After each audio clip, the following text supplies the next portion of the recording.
Sveiki draugai ir draugės.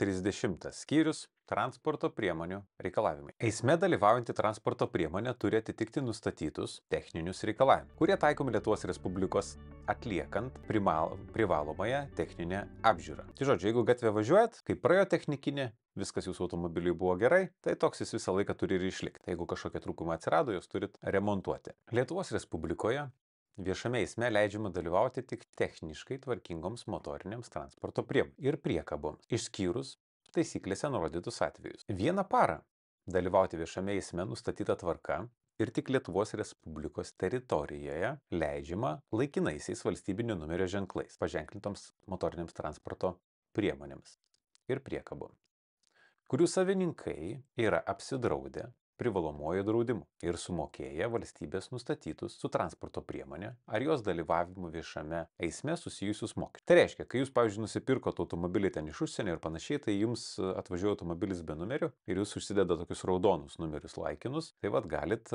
važiuoti su jais vieną dieną.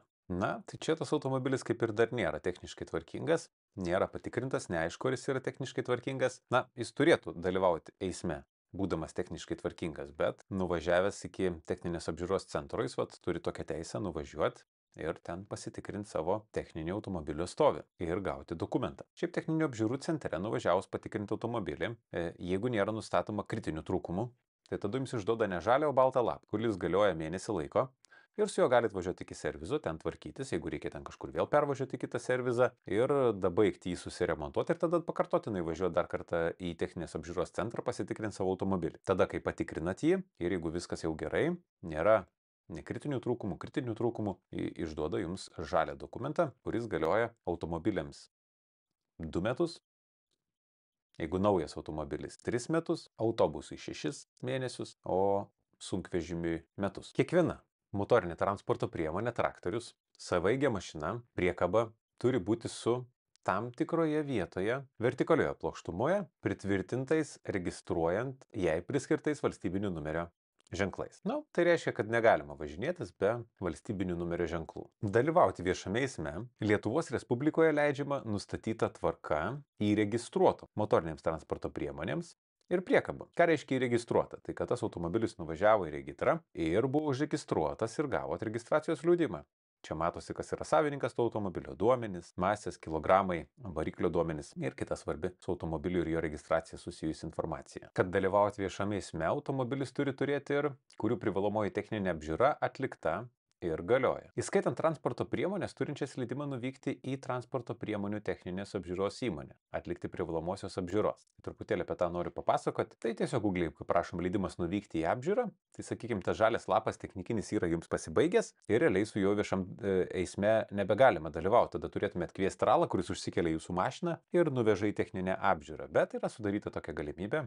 Su pasibaigusi techninė apžiūra, čia galite vesti valstybinį numerį, registracijos numerį, užpildyti, šiaip čia lengvai viskas pasidaro ir apmokėti, kaip parduotuvėje apmokat už tą paslaugą e-shop'e ir gaunat dokumentą, atsiunčia į e-mailą jums, kad tai yra leidimas vienos dienos nuvykti iki techninės apžiūros centro.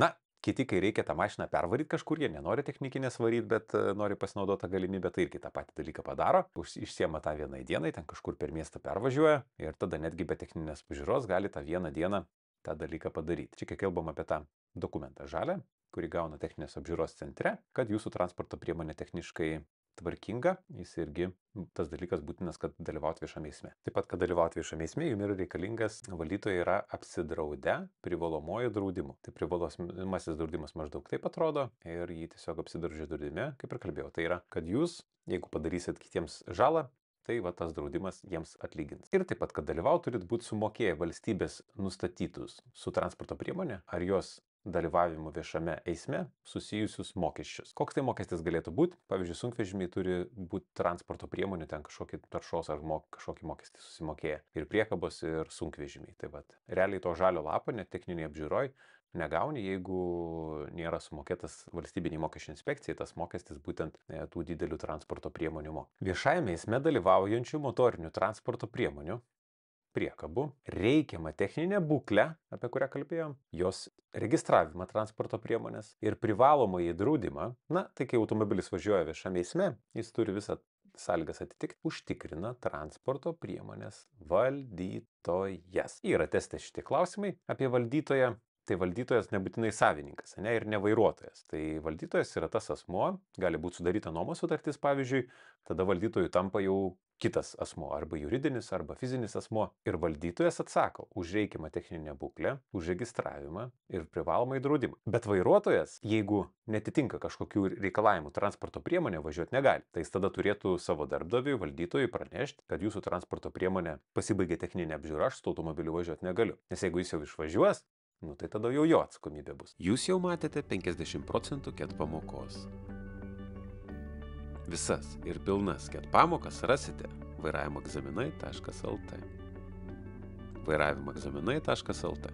Tikrai išmoksite vairavimo teoriją. Draudžiama važiuoti keliais, tenktais asfalto ar betono danga. Transporto priemonėms su vikšrinė važiuoklė, išskyrus transporto priemonės, ant kurių vikšrų uždėtos apsaugos pagalvės arba kurių vikšrai yra guminiai ir nepažeidžia asfalto arba betono dangos. Net